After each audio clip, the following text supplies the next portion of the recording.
Subscribe کیجئے ہمارے channel کو اور ساتھ والے بیل کو لازمی دبائیں تاکہ ہماری ہر نئی آنے والی ویڈیو کا نوٹیفیکیشن آپ کو ملتا رہے۔ نوشاد قبلہ کا موضوع کیا ہے؟ نوشاد قبلہ کا موضوع ہے علامہ اقبال اور ختم نبوت۔ بولیے کیا ہے؟ میں نے وہ ایک آپ کو جملہ دے دیا ہے کہ اگر اس بات کا مطلب انتہا پسندی ہے تو سب سے بڑا انتہا پسند کون ہے؟ اقبال۔ مگر اقبال کو سارے سلوٹ کرتے ہیں، اپنے ہو یا بتا کر۔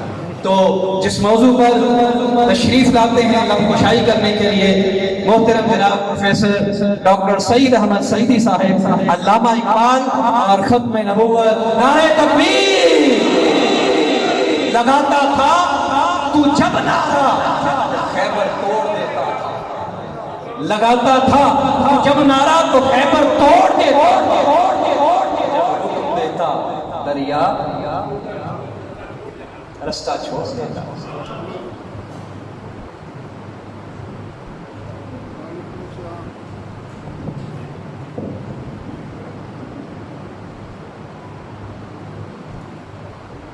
الحمدللہ رب العالمین والصلاة والسلام علی سید الانبیاء والمرسلین، اما بعد، اعوذ باللہ من الشیطان الرجیم، بسم اللہ الرحمن الرحیم، وما ارسلناک الا رحمۃ للعالمین، صدق اللہ العظیم۔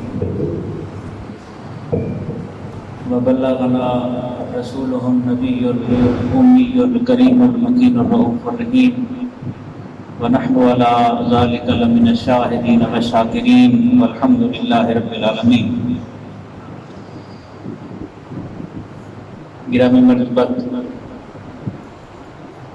میزبان سیمینار ڈاکٹر خادم حسین خورشید الازہری صاحب، سادات گرامی، اساتذہ کرام، برادران طریقت نسبت، برادران اسلام، یقیناً امتی کے لیے اس سے بڑی سعادت کیا ہے کہ وہ اپنے پیارے نبی صلی اللہ علیہ وسلم کی ختم نبوت کی پہرے داری کے لیے موجود ہے اور اپنی محبت اور عقیدت کا اظہار کر رہا ہے۔ اللہ تعالی ہمارے ان پاکیزہ جذبات کو نہ صرف سلامت رکھے بلکہ ہماری آنے والی نسلوں میں قیامت تک اسے منتقل فرمائے۔ آج کی نشست میں جس طرح پروفیسر نصیر القادری صاحب نے آپ کے سامنے فرمایا، عقیدہ ختم نبوت اور علامہ اقبال کے حوالے سے گفتگو ہے۔ یہ بڑا موضوع ہے۔ علامہ اقبال نے اپنے عمل سے، اپنی تحریروں میں، اپنی تقریروں میں اور اپنی شاعری میں مختلف مقامات پر عقیدہ ختم نبوت کی پہرے داری کی۔ اگر میں اس کو دو جملوں میں عرض کروں، دینی اور مذہبی پلیٹ فارم کے اوپر جس شخصیت نے سب سے زیادہ پہرے داری کی ہے وہ تاجدار گورنر پیر مہر علی شاہ صاحب رحمۃ اللہ علیہ، اور جدید علمی اور فکری حلقوں میں جس شخصیت نے پہرے داری کی ہے وہ علامہ محمد اقبال رحمۃ اللہ علیہ۔ دونوں سے قدرت نے اپنا اپنا کام لیا۔ میں کیونکہ مختلف جہتیں ہیں، میں پھر عرض کر رہا ہوں، تحریری حوالے سے بھی، مضامین کی صورت میں بھی، تقریری حوالے سے بھی، شاعری میں بھی، میں صرف شاعری کو لے رہا ہوں، اور شاعری کا بھی صرف ایک پہلو، ختم نبوت کی تہذیبی اہمیت کے روحانی پہلو اور علامہ اقبال۔ میں پھر عرض کرنے لگا ہوں، ختم نبوت کی تہذیبی اہمیت کے روحانی پہلو اور علامہ اقبال۔ علامہ اقبال کا اگر آپ جاوید نامہ پڑھیں تو مختلف آسمانوں پر مختلف شخصیات سے علامہ نے ملاقات کی ہے، ان کی روحوں سے ملاقات کی ہے، زندہ روح کی صورت میں، اور سوالات اٹھائے۔ بڑے صغیر میں ایک فتنہ اٹھا تھا کہ نبی رحمت صلی اللہ علیہ وسلم کی نظیر آنا ممکن ہے یا نہیں ہے۔ وہاں سے دو گروہ بنے تھے، امکان نظیر اور امتناع نظیر۔ جو کہتے تھے ممکن ہے وہ لوگ بھی موجود ہیں، کتابیں لکھی گئیں، اور جو کہتے تھے ممکن نہیں ہے حضور جیسا آنا، وہ بھی لوگ موجود تھے۔ اس دور میں حضرت فضل حق خیر آبادی رحمۃ اللہ علیہ نے مرزا غالب کو ان کی شاگردی میں بیٹھتے تھے، ان سے ایک مثنوی لکھوائی تھی۔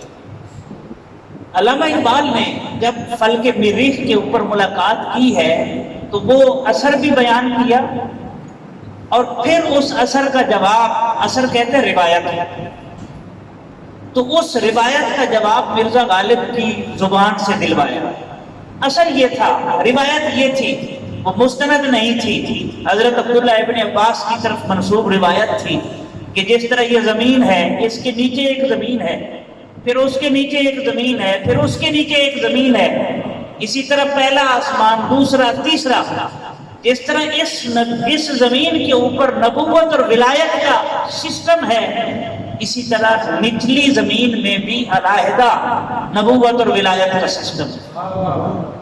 یہ اثر تھا، اس کو بیس بنا کر کچھ لوگوں نے دانستہ یا نادانستہ مس گائیڈ ہوئے یا مس یوز ہوئے، بہرحال انہوں نے مرزا قادیانی کے لیے فکری راستہ جو ہے وہ ہموار کرنے کی سازش کا وہ شکار ہوئے۔ لیکن علامہ اس دور میں ختم نبوت کی تہذیبی پہلو، تہذیبی اہمیت سے کتنے واقف تھے۔ جاوید نامہ میں جب ملاقات کرتے ہیں آپ حیران ہوں گے، تو وہ سوال اٹھاتے ہیں، صد جہاں پیدا دری نیلی فضاست، ہر زمارہ اولیاء و انبیاء۔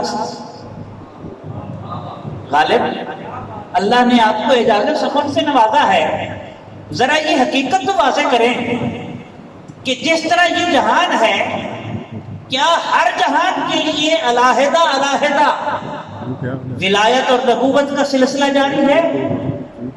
یہ سوال تھا۔ غالب نے کیا جواب دیا؟ ہر کجا ہنگامہ عالم بغد، رحمت للعالمین ہم بغد۔ جہاں جہاں کسی جہان کا وجود ہوگا، کسی عالم کا وجود ہوگا، وہاں وہاں رحمت للعالمین کا جلوہ بھی ہوگا۔ کسی نئے نبی کی ضرورت نہیں ہوگی، کسی نئے نظام ولایت کی ضرورت نہیں ہوگی۔ پھر عرض کرتے ہیں علامہ، فاشتر گو زاں کے فہمم دار اساس، ای شخن را فاشتر گفتن خستاس۔ لیکن جناب غالب، میں آپ کے سامنے فہم میں نارسا رکھتا ہوں، مہربانی کیجئے اسے مزید کھولیے۔ غالب اتنا کہہ کر معذرت کر لیتی ہے کہ اس سے زیادہ اگر میں نے راز کو کھولا تو شاید میرا انجام بھی پھر منصور جیسا۔ اور پھر کیا کہتے ہیں غالب، سنیں اور شرط سنیں، سبحان اللہ، کہتے ہیں خلق و تقدیر و ہدایت ابتدا، اللہ نے مخلوق بنائی، ان کے مقدر سنوارے، اور ان کے مقدر سنوارنے کے بعد ان کی ہدایت کا سامان فراہم کیا۔ تین چیزیں ہیں، خلق و تقدیر و ہدایت ابتدا، رحمت للعالمین انتہا۔ وما ارسلناک الا رحمت للعالمین فرما کر اللہ نے اپنے کرم کی انتہا کر دی۔ یہ لیکن اقبال ابھی مزید سمجھنا چاہتے ہیں، ختم نبوت کی آفاقیت کو شعوری طور پر محسوس کرنا چاہتے ہیں، بے قرار ہے، اور اس بے قراری کو منصور حلاج کی روح دیکھ کر متوجہ ہوتی ہے۔ اور منصور حلاج نے جو رہنمائی کی، سبحان اللہ، منصور حلاج نے کہا اقبال فکر مند کیوں ہوتا ہے، یہ راز میرے علاوہ تجھے کوئی نہیں بتائے گا، میں تجھے بتاتا ہوں۔ ہر کجا دینی جہان رنگ و آنکھ از خاکش بروید آرزو، اس جہان رنگ و بو میں تو جہاں کہیں بھی نظر دوڑائے گا، اور جہاں کہیں تجھے زندگی نظر آئے، ارتقاء نظر آئے، تحرک نظر آئے، تو جان لے یا نور مصطفیٰ اورا بہاس، یا ہنوز اندر تلاش مصطفیٰ، یا تو اسے نور مصطفیٰ کا حصہ مل چکا ہے، یا ابھی انتظار میں ہے، منتظر ہے؟ اگر سورج نکل کر روشنی تقسیم کر رہا ہے، چاند طلوع ہو کر چاندنی بانٹ رہا ہے، ستارے نکل کر نور کی خیرات تقسیم کر رہے ہیں، کلیاں چٹک کر پھول بن چکی ہیں، پھول مہک کر مشام جہاں کو معطر کر رہے ہیں، اس کا مطلب ہے انہیں نور مصطفیٰ سے حصہ مل چکا ہے۔ اگر سورج نکلا نہیں ہے، روشنی پھیلی نہیں ہے، چاند طلوع نہیں ہوا، چاندنی بکھری نہیں، کلیاں چٹکی نہیں، پھول مہکے نہیں، مشام جہاں معطر نہیں ہوئے، اس کا مطلب ہے ابھی انہیں نور مصطفیٰ سے حصہ نصیب۔ یہ روحانی پہلو ہے۔ آپ اندازہ تو لگائیں کہ ختم نبوت۔ اچھا، پھر اس بات کو آج کل ابن عربی رحمۃ اللہ علیہ کے حوالے سے کچھ فہم نارسا رکھنے والے لوگ ان کو ٹارگٹ کر رہے ہیں اور سیاق و سباق سے ہٹ کر ان پر اعتراض کر رہے ہیں۔ میں آپ کی خدمت میں عرض کروں کہ جتنے ہمارے کبار اولیاء ہیں، جتنے بڑے، علامہ اقبال نے ان سب کی ترجمانی کی، ان کی پوری پوری عبارتوں کو علامہ نے اپنے چند اشعار کے اندر اکٹھا کر دیا۔ مسئلہ میں دو مثالیں دیتا ہوں، ایک حضرت محی الدین ابن عربی رحمۃ اللہ علیہ کی اور ایک شیخ عبد الکریم جیلی کی، اور اس میں بھی ختم نبوت کا مسئلہ ہے۔ اشعار علامہ اقبال کے ہیں لیکن پس منظر سمجھنا ضروری ہے۔ مثلا شیخ اکبر حضرت محی الدین ابن عربی رحمۃ اللہ علیہ نے فتوحات مکیہ میں ارشاد فرمایا وَإِنَّمَا وَجَدَ عَيْنَهُ لَمْ يُوجِدْهُ إِلَّا بَالِيًا سُلْطَانًا مَلْحُوظًا۔ اللہ تعالیٰ نے جب اپنے نبی کے نور کو تخلیق فرمایا، ان کی عین کو تخلیق فرمایا، ان کی اصل تخلیق فرمائی، جس وقت سے تخلیق فرمائی اسی وقت سے سارے جہانوں کا آپ کو سلطان بنا دیا، والی بنا دیا، اور ایسا صاحب مرتبہ بنایا کہ ہر آنے والا نبی اور رسول پیچھے مڑ مڑ کے دیکھتا رہا کہ کہیں وہ عظمتوں والے رسول تشریف تو نہیں لے آئے۔ جس وقت سے بنایا رحمت للعالمین ہے نا، اللہ کے بعد اگر عالمین ہیں تو عالمین کے لیے رحمت للعالمین تو پھر حضور کی ذات ہے۔ آگے سنیں ابن عربی کیا فرماتے ہیں، سبحان اللہ۔ ثم جعل له نوابا حين تاخرت نشأة جسده صلی اللہ علیہ وسلم۔ جب اللہ تعالیٰ نے یہ فیصلہ کیا کہ میں اپنے محبوب کو سب سے آخر میں بھیجوں گا، اللہ تعالیٰ کی طرف سے پھر حضور علیہ السلام کے نائب بنائے اور خلیفے بنائے۔ سبحان اللہ۔ ابن عربی شان کیا ہے آپ کی، اور اللہ درجات بلند کرے، فرماتے ہیں فَأَوَّلُ نَائِبٍ كَانَ لَهُ وَخَلِيفَتُهُ آدم۔ رسول اللہ صلی اللہ علیہ وسلم کے سب سے پہلے نائب اور خلیفہ جناب آدم علیہ السلام۔ خلیفۃ اللہ فی الارض صرف رسول اللہ صلی اللہ علیہ وسلم ہیں، باقی سارے انبیاء اور رسول حضور کے نائب ہیں۔ ابن عربی کی بات سنیں اور آگے سبحان اللہ۔ ثم بولے گا، پھر ولادت کا سلسلہ جاری ہوا، وَاتَّصَلَ النَّسْلُ، نسل انسانی کا ارتقاء ہوتا رہا، آگے بڑھتی رہی، کرنوں بدلی رسولوں کی ہوتی رہی، ایک ایک کر کے نبی اور رسول آتے رہے، إِلَىٰ أَنْ وَصَلَ وَأُعْيِنَ فِي كُلِّ زَمَانٍ خُلَفَاء، اور ہر زمانے میں آپ کے خلیفے آتے رہے، حضور کے خلیفے آتے رہے، إِلَىٰ أَنْ وَصَلَ زَمَانُ نَشْأَةِ الْجِسْمِ الطَّاهِرِ محمد صلی اللہ علیہ وسلم، یہاں تک کہ محمد عربی صلی اللہ علیہ وسلم کے جسم پاک کی ولادت کا وقت، نشأت انسلی کا وقت قریب آ گیا۔ اور پھر ابن عربی فرماتے ہیں فَإِذَا ظَهَرَ مِثْلَ الشَّمْسِ الْبَاهِرَةِ، جب آپ چھا جانے والے سورج کی طرح ظاہر ہوتے، فَانْدَرَجَ كُلُّ نُورٍ فِي نُورِهِ السَّاطِعِ، ہر چمکنے والا نور نبوت نور محمدی میں چھپ کر رہ گیا، وَغَابَ كُلُّ حُكْمٍ فِي حُكْمِهِ، اور ہر حکم شریعت نبی رحمت صلی اللہ علیہ وسلم کے حکم شریعت کے اندر غائب ہو گیا، وَانْقَادَتْ جَمِيعُ الشَّرَائِعِ إِلَيْهِ، اور ساری کی ساری شریعت محمدی کی تابع ہو کر رہے۔ اور یہ کہنے کے بعد ابن عربی نے کیا فرمایا؟ فَهُوَ الْأَوَّلُ وَالْآخِرُ وَالظَّاهِرُ وَالْبَاطِنُ، اول بھی حضور کی ذات ہے، آخر بھی حضور کی ذات ہے، ظاہر بھی حضور کی ذات ہے، باطن بھی حضور کی ذات ہے۔ وَهُوَ بِكُلِّ شَيْءٍ عَلِيمٌ، اور وہ ہر چیز کا علم بھی رکھتے ہیں۔ اور پھر اس کی وضاحت کی، ہر چیز کا علم بھی رکھتے ہیں۔ ابن عربی وضاحت کر رہے ہیں فَإِنَّهُ قَالَ عَنْ رَبِّهِ، آپ نے اپنے رب کے بارے میں فرمایا انہ ضرب بیدہ بین کتفی، اللہ نے اپنا دست قدرت میرے دونوں شانوں کے درمیان رکھا، فوجدت برد اناملہ بین صدی، میں نے اس دست قدرت کے پوروں کی ٹھنڈک اپنے سینے میں محسوس کی، فتجلی لی کل شیء وعرفت، ہر چیز میرے سامنے روشن ہو کر آ گئی اور میں اسے پہچان گیا۔ یہاں پر بڑی خوبصورت توضیح کی۔ کچھ لوگ کہتے ہیں جب اللہ نے پوچھا تھا فی ما یختصم المالا الاعلی، یہ مالا اعلی کے فرشتے کس چیز کے بارے میں بحث کر رہے ہیں؟ حبیب ذرا بتائے نا۔ حضور نے عرض کی لا ادری، یا اللہ مجھے علم نہیں ہے۔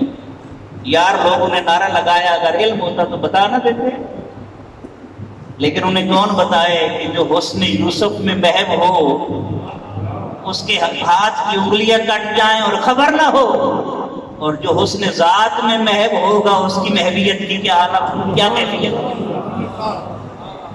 سوچنے کا انداز تو دیکھیں نا، لوگ کس طرح سوچتے ہیں۔ اس وقت اللہ تعالیٰ نے دست قدرت رکھا اور سارے پردے ہی ہٹا دیے گئے، اور حضور جان گئے کہ اچھا انہیں تو وجود ہی میرے نور سے نصیب ہے۔ اب علامہ نے اس پوری کی پوری عبارت کو دو شعروں میں بیان کیا ہے۔ وہ دانائے سبل ختم الرسل مولائے کل جزا، وہ دانائے سبل، سبل سبیل کی جمع ہے۔ سبیل اللہ کی معرفت کے اس راستے کو کہتے ہیں، طریق فیہ سہولت، جس کے اوپر سہولت کے ساتھ چل کر بندہ رب تک پہنچ سکتا۔ اس سے آسان راستہ نہیں ہوتا جو نبی عطا کرتا ہے۔ وہ دانائے سبل، علامہ فرماتے ہیں اللہ کی معرفت کے جتنے راستے ہیں ان سب راستوں کو کائنات میں صرف ایک ہی ذات جانتی ہے، اور وہ محمد عربی صلی اللہ علیہ وسلم۔ اب رب دیکھیں، وہ دانائے سبل، جو دانائے سبل ہوں گے نا، ختم الرسل کا تاج بھی انہی کے سر پر سج سکتا ہے اور کسی کا استحقاق نہیں۔